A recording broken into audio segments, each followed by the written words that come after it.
ऐसा है, हमने सुबह जब सूचना नहीं मिली डीएम के द्वारा या ज़िला कार्यकारिणी भाजपा के द्वारा, तो हमने डिप्टी सीएम जी से बात की कि भाई हमें सूचना नहीं है, हमें सूचना मिल रही है आपके आने की मीडिया के द्वारा, पार्टी कार्यालय से कोई सूचना नहीं है। तो उन्होंने अपने सचिव से कहा कि भाई बात करो, सचिव का भी फ़ोन आया। हमने उनसे भी यही कहा कि भाई सूचना नहीं है, कहले मैं अभी डीएम से बात कर रहा हूँ और पार्टी में कह रहा आप वहाँ पर रहोगे, आप हेलीपैड पर भी रहोगे, आप रहोगे मंच पर भी। सबसे ऐसा ही कहा मैंने, सबके बारे में कहा जी, भूतपूर्व चाहे जिलाध्यक्ष हो, चाहे भूतपूर्व हम विधायक हों, किसी को कोई सूचना सुधीर सैनी जिलाध्यक्ष के द्वारा नहीं दी जाती है। तो उन्होंने कहा ठीक है, मेरे द्वारा सूचना है और आप वहाँ रहेंगे। हम गए तो हेलीपैड पर हम चले गए, मिले वहाँ, हम सब जानते हैं। तो अच्छी तरह से केशव जी ने हमारा हाल चाल पूछा सभी विधायकों से कि भाई परिवार में ठीक हैं, सब पार्टियां काम करते रहो।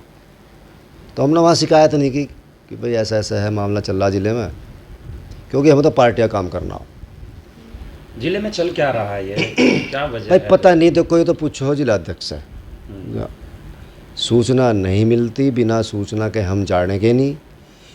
फिर वहाँ गए हम, जहाँ केशव जी का कार्यक्रम था, वो पंजाबी धर्मशाला थी, तो वहाँ पर लिस्ट में नाम नहीं था। हमने कहा भाई लिस्ट में नाम अगर नहीं है तो हम जाते नहीं, बेइज्जती थोड़ा ही करानी। फिर एक सीओ खतौली थे, उन्होंने बहुत आग्रह किया कि हमने आपकी सीट कुर्सी बिछवा दी है, व्यवस्था करा दी है, आप जाइए। मैं कहा भाई हम नहीं जाते, देखो आप तो सीओ हैं, हमारी हर बात मानते हैं, हम बहुत फ़ोन करते हैं पुलिस वालों को, अधिकारियों को, तो हमारे सब इज्जत करते हैं, हम उनकी इज्जत करते हैं। क्या लगता है कि पार्टी किस एंगल से चल रही इस तरह जो है? भाई ज़िले में ही ख़राब चल रहा मामला। जब तक सुधीर सैनी को नहीं हटाएंगे, बार बार मैं कहता हूँ, मेरी कोई उसका व्यक्तिगत दुश्मनी नहीं है, मेरे बड़े भाई के समान है, मैं उनका सम्मान करता हूँ। लेकिन जो उनकी कार्यशैली है कार्यकर्ताओं के प्रति, वरिष्ठ नेताओं के प्रति, भाजपा के पुराने कार्यकर्ता, वो ख़राब है। विधायक जी क्या कहेंगे जिस तरह से जो है सुधीर सैनी का इस तरह से व्यवहार है, जो वरिष्ठ नेता हैं और लगातार उन्हें जो है दरकिनार किया जा रहा है, तो किस तरह का नुकसान पार्टी को? देखो हम चेहरे हैं समाज के, हम पार्टी के चेहरे हैं। 2 बार का विधायक हूँ जीता हुआ। उमेश मलिक बड़े चेहरे हैं, हमसे बड़े चेहरे। हम तो जब छोटे से कार्यकर्ता थे तो वे बड़े नेता थे भाजपा के, उनका नाम नहीं है। और प्रमोद ऊंटवाल हैं यार, विधायक रहे, नाम नहीं है। भाई लोकदल वाले वहाँ स्टेज घेर रहे पूरी की पूरी, और भाजपा के नेताओं के लिस्ट में नाम नहीं है। तो क्या ऐसा लगता है कि लोकदल भाजपा में आने से जो गठबंधन हुआ, क्या इसका कुछ यो तरीका गलत है या नुकसान होगा, क्या होगा? देखो जी, यहाँ तो हमारे जिलाध्यक्ष की वजह से नुकसान हो रहा।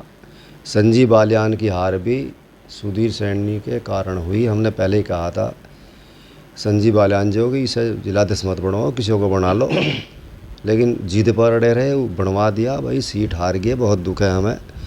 हम ये सीट जीत जाते तो ये हालात ख़राब ना होते। भाजपा के जिला अध्यक्ष का लगातार लोकदल के जो नेता है उनकी तरफ मोह बढ़ता जा रहा है, इसके बारे में क्या कहेंगे? भाई मोह नहीं, डर है। मोह कुछ नहीं है, डर है। हम भाजपा के हैं, हम क्योंकि अनुशासित है, हम कुछ कह नहीं सकते भाई।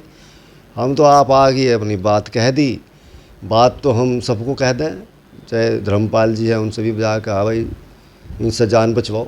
90% कार्यकर्ता घर बैठे ठाली बैठे, उनका सम्मान नहीं हो रहा। तो और भाई प्रदेश अध्यक्ष को भी हम व्हाट्सएप के द्वारा सूचना करते हैं, 6 देश देकर करते हैं। क्या लग रहा है इसके पीछे जो सुधीर सैनी इस तरह का व्यवहार उनका है, किसका हाथ है उनके पीछे? भाई हाथ क्या, हाथ किसी का हो, अपना आप तो ठीक रहना चाहिए। मुझे कोई उकसा के कुछ कहलवावे, मैं तो नहीं कहने का। मैं मुझे तो सभी कार्यकर्ताओं का सम्मान करना, मेरे हर प्रत्येक कार्यकर्ता जो वफादार कार्यकर्ता है मेरी इज्जत करता है, मैं उसकी इज्जत करता हूँ। मेरे कार्यकर्ता को, मेरी विधानसभा हो चाहे मीरापुर विधानसभा हो, अगर भाजपा कार्यकर्ता को कोई अधिकारी परेशान करेगा, हम उसके साथ खड़े, तो कार्यकर्ता हमारे साथ खड़ा। किस तरह का नुकसान अभी पार्टी को देखने को मिल रहा है कि जैसे वरिष्ठ नेताओं को दरकिनार किया जा रहा है? भाई देखो, हम तो पार्टियाँ काम करते रहे हैं, हमारी कितनी बेइज्जती कर लो, हमारे 4 जूत मार लो, भाई यही कमी रह रही। हमें तो अपनी पार्टी के लिए काम करना। उपचुनाव भी होने वाला है। उपचुनाव भी हो रहे हैं, हम संगठन के साथ रहेंगे, पार्टी के साथ रहेंगे। सुधीर सैनी भाजपा नहीं है, भाजपा है। अब जिलाध्यक्ष है, फिर हट जाएगा, कोई पूछने का भी नहीं उसे। क्या कहेंगे, बीजेपी की लगातार इतनी बुरी हार यहाँ हुई भी है और उपचुनाव भी है, अगर इस तरह का जो है नेतृत्व करने वाले आदमी। भाई हम तो ये कहना चाहेंगे कि भारतीय जनता पार्टी के जो वरिष्ठ नेतागण हैं, प्रदेश स्तर के, राष्ट्रीय स्तर के, उनको चाहिए कि ऐसे लोगों को तुरंत बदल दे, अच्छे कार्यकर्ताओं को जिलाध्यक्ष बनावे। टीम अच्छी खड़ी प्रदेश में होनी चाहिए। प्रदेश में बहुत बड़ा नुकसान हो रहा, यदि ये जल्दी ना बदली गई। ऐसे ही व्यक्ति को तो तुरंत हटाएगा यार, किसी को कार्यवाहक बना दो, वैसे ही बना दो भाई। विजय शुक्ला को दे दो कार्यभार, यशपाल पवार जी को दे दो। मैं यूँ कह रहा सदस्य कम बन रहे, एक दिन में 10,000 बन जाएंगे, मैं गारंटी लूँ। चेंज कर दो इस सुधीर सैनी को, इसकी वजह से काम नहीं कर रहे लोग। मंच पर लोकदल के लोगों को ज़्यादा अहमियत दी जा रही है, क्या कारण है? भाई सुधीर सैनी से पूछो, मैं तो जिलाध्यक्ष नहीं हूँ। ऐसा भी सुना गया कपिल देव जी को सीट नहीं मिली, खाना है वे बाल्टी लियो फिर रहे। भाई वे तो नेता, उन्होंने तो बाल्टी उठा ली, हम तो बाल्टी भी नहीं उठा सकते। क्या योगी जी से या किसी तरह की कोई बात कहना चाहेंगे इस माध्यम से? देखो योगी जी तो भाई सरकार चला रहे, ये काम तो संगठन का है। योगी जी इसमें क्या करें, ये तो संगठन है, चाहे प्रदेश अध्यक्ष जी हों, क्षेत्र अध्यक्ष हों, जिला अध्यक्ष, उनके काम है ये कि कैसे हम ज़िले को संभालें, कैसे पार्टी मजबूत हो। सुधीर सैनी की वजह से पार्टी खोखरी होगी। घर बैठ के हम तो फिर भी काम कर रहे, जनता का कोई हमारे पास आवे, टेलीफोन आवे, जी वहाँ दरोगा फलाना दरोगा परेशान कर रहा, हम दरोगा जी कह दें, हमारी बात कौन टाल लेगा भाई? जो बात टाल लेगा हम उच्च अधिकारी को बता देंगे। सबके मोबाइल नंबर, चाहे कप्तान, सबके नंबर हैं, डीजीपी तक, मुख्यमंत्री तक फ़ोन पर बात हो। ठीक।